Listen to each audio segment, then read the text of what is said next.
हरिओम.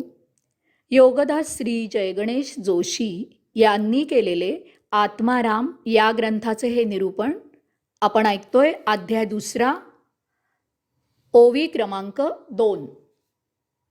अनंत ब्रह्मांडा ऐसी ढिसाळे, मायेने रचिली विशाळे, ते तुमचे कृपे चेनी बळे, वीरती स्वानंद डोही. एक उदाहरण. आपण सिनेमा पाहतो. सिनेमा म्हणजे चलत चित्रण असते. एक एक छायाचित्र काढलेले असते. सिनेमामधील प्रसंगानुसार अशा अनेक छायाचित्रांची एक मालिका तयार केलेली असते. त्याचे रीळ करतात आणि ते रीळ यंत्रावर, प्रोजेक्टरवर एका ठराविक गतीने फिरवले जाते. यामुळे ते एक एक छायाचित्र जणू काही एकामागोमाग एक दृश्य होऊन एक एक करून हालचाल करत आहे असे आपल्याला भासते. आता यात भरपूर प्रगती झाली आहे. हे सर्व एकत्रित चित्रित होते. त्याला व्हिडिओ रेकॉर्डिंग असे म्हटले जाते. परंतु त्यामधील तत्त्व तेच आहे. सांगायचा मुद्दा असा आहे की त्या प्रत्येक चित्रानंतर दुसरे चित्र त्या मागोमाग येण्याआधी तेथे काहीही नसते. तेथे काळोख असतो. परंतु तेथे इतकी काही गती दिलेली असते की ते पाहणाऱ्याला तेथे एका मागोमाग एक हालचाल झाल्यासारखा आभास होतो. त्यात तो 2 चित्रांमध्ये निर्माण झालेला काळोख दृश्य होत नाही. त्याआधीच पुढील चित्र तिथे हजर होते. म्हणून हा सर्व मायावी, भ्रामक, आभासरूप असत्य कारभार आहे. यास्तव सिनेमाला मायावी, बेगडी, मिथ्या, भुरळ पाडणारा बाजार असेच म्हटले जाते. हा माया शब्द अध्यात्मामधून घेतलेला आहे. कारण येथे ब्रह्मांडामध्ये भौतिकात हे असेच मायावी घडत असते आणि त्याला अध्यात्मात माया असे म्हणतात. हाच या अध्यायाचा ओवीचा विषय आहे आणि याचेच आता आपल्याला निरूपण पाहायचे आहे. निमिष क्षण. मायेच्या विषयाला सुरुवात करण्यापूर्वी आपण निमिष आणि क्षण हे 2 शब्द समजावून घेऊ. ते येथे निरूपणासाठी महत्त्वाचे आहेत. निमिष म्हणजे उघडे असलेले डोळे मिटून पुन्हा उघडायला, पापण्यांची उघडझाप करायला जितका कालावधी लागतो त्या कालावधीला निमिष असे म्हणतात. याला डोळे मिचकावणे असाही शब्द वापरतात. क्षण, क्ष अधिक ण. क्ष याचा अर्थ आहे अदृश्यपणे भेद करून, फोड करून ते प्रकाशित करणे. पण याचा अर्थ आहे ऊर्जा, चैतन्य, प्राण. क्षण, क्ष म्हणजे अदृश्यपणे भेद केलेले, फोड केलेले, प्रकाशित करायला जी ऊर्जा लागते, चैतन्य लागते, त्यासाठी जो प्राण लागतो तो ण, त्याला क्षला जोडून क्षण असा शब्द तयार झाला आहे. आत्मारामामधून या ब्रह्मांडात सतत निर्मिती होत असते. येथे ते निर्माण कधीही भूतकाळात नसते आणि भविष्यकाळातही नसते. ते सतत वर्तमानात निर्मित होत असते, होत राहते. निर्मित होत असणे, निर्मित होत राहणे या क्रियेमध्येच येथील प्रत्येक निर्माण अस्तित्वात असते. ही अशी निर्मिती परमऊर्जेमुळे सतत होत असते. ती होत राहते म्हणून ते चैतन्य असते.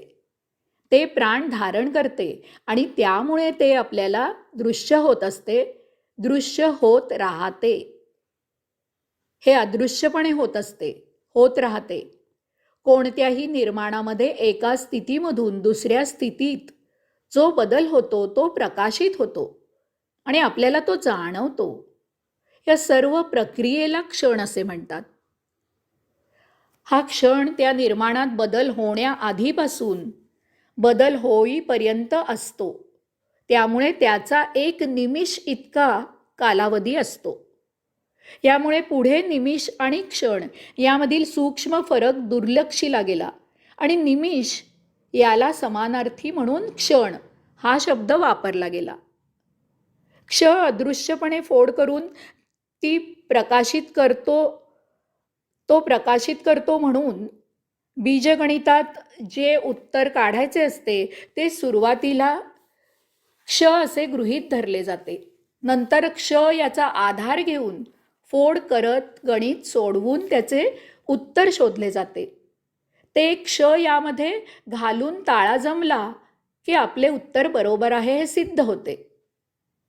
तसेच देह न कापता फाडता देहाचे आत काय आहे ते दृश्य करणाऱ्या किरणांना एक्स-रे, क्षकिरण असे म्हटले जाते. कारण ते अदृश्य असतात, देहाचा भेद करतात आणि आतील दृश्य प्रकाशित करतात. म्हणजे ते क्ष असतात. हे थोडे विषयांतर झाले, परंतु यामुळे क्ष याचा अर्थ अधिक जरा स्पष्ट झाला असावा. आता आपण ब्रह्मांडामध्ये क्ष काय किमया करतो ते पाहू. किंवा जेव्हा आपल्याला एखाद्याचे नाव गुपित ठेवून त्याने सांगितलेले दुसऱ्याला सांगायचे असते तेव्हा आपण म्हणतो की मला क्षने सांगितले.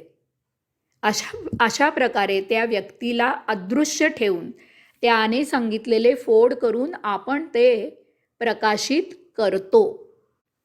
क्ष माया.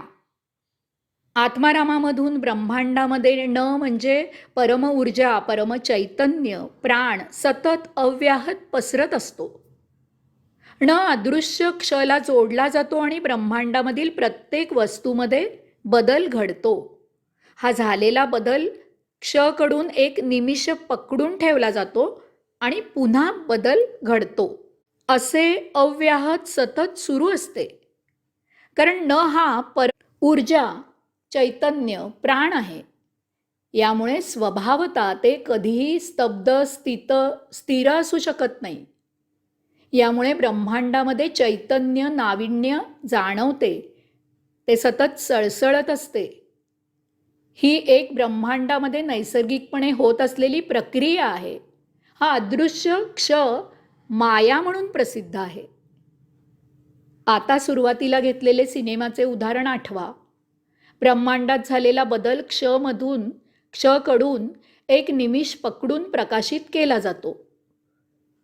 तोपर्यंत दुसरा बदल होतो आणि तो पहिल्या बदलाला जोडला जातो. तोपर्यंत तिसरा बदल होतो आणि तो दुसऱ्याला जोडला जातो. यामुळे ते बदल हालचाल करत आहेत असा आभास निर्माण होतो. हा क्षण वरूनच क्षीण म्हणजे कालसापेक्ष असलेला, अत्यल्प यावरून कमजोर असा शब्द वापरला जातो. जेथे न अत्यल्प पकडला जातो तेथे झालेला बदल नित्य जाणवत नाही. कित्येक वर्षांनी त्यातील बदल लक्षात येतो. याला निर्जीव असे म्हटले जाते. परंतु जेथे न भरपूर पकडला जातो तेथे हालचाल जाणवते. याला सजीव असे म्हटले जाते. न कमी जास्त पकडण्यामधून भिन्न भिन्न जीव निर्माण झाले. अशा 84 लक्ष योनी आहेत असे आपल्या ऋषींनी सांगितले आहे. ब्रह्मांडामध्ये निर्मिती झाल्यावर काही ग्रहांवर कालांतराने उत्क्रांती होऊन सप्त महातत्वे निर्माण झाली. अशा प्रकारे ब्रह्मांडामध्ये मायेचा कारभार सुरू झाला. आत्मारामामधून माया निर्माण झालेली आहे. आत्मारामाने या सर्वांचा उपयोग जीव धारण करून त्यामार्फत देह निर्माण करून सृष्टीलीला अवलोकन करायला केला. माया अशी कोणी स्त्री प्रत्यक्षात अस्तित्वात नाही. ती ब्रह्मांडात स्वयंभूपणे सतत होत असलेली एक बदलाची प्रक्रिया आहे. ती क्षणोक्षणी प्रत्येक निमिषाला सतत होत राहते आणि म्हणून आपल्याला वस्तू जगतामध्ये चैतन्य जाणवते, हालचाल जाणवते. वास्तवात तो सिनेमामधील दृश्यांप्रमाणे आभास असतो. हा आभास असतो त्यालाच माया असे म्हणतात. अशा प्रकारे मायेचा मूलभूत अर्थ समजावा म्हणून हे असे निरूपण माझ्याकडून अल्पबुद्धी, स्वल्पमती प्रथमच केले गेले आहे. यावर जास्त विचार होणे गरजेचे आहे. यावर ज्ञानियांनी संशोधन करून जास्त प्रकाश टाकावा. ढिसाळे विशाळे. ढिसाळे याचा अर्थ आहे ढेकूळ. ढेकूळ मातीचा एक एक कण जोडला जाऊन तयार होते. म्हणजेच ढेकूळ मातीच्या अनेक कणांचे असते. हा कण शब्द क्षण या शब्दाच्या उच्चाराचा अपभ्रंश आहे. तो सूक्ष्म क्षणाचा जड आविष्कार आहे. कण जोडला जातो म्हणजेच क्षण जोडला जातो. तो अदृश्यामधून बदल झालेला कण म्हणून प्रकाशित होतो. असे अनेक कण जोडले जाऊन ढेकूळ तयार होते.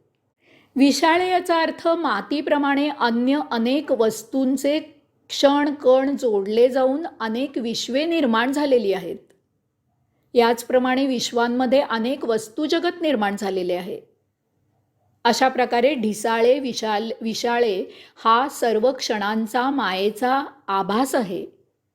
तो निमिष मात्र म्हणजे अल्प काळापुरता आहे. म्हणजेच क्षणिक आहे. प्रतिक्षणी हा बदल होत राहतो. तो मूलतः जड आहे. यामुळे येथे काहीही टिकाऊ नाही, शाश्वत नाही. हा सर्व भ्रामक असा माया बाजार आहे. सर्व काही क्षर हा शब्द क्ष या शब्दापासूनच झाला आहे. म्हणजेच बदल होत होत म्हणजे पूर्वस्थितीचा नाश होणारे, म्हणजेच सतत एका स्थितीमधून पुढील स्थितीत बदल होणारे आहे. हरिओम. याचा उर्वरित भाग आपण पुढच्या भागात ऐकणार आहोत.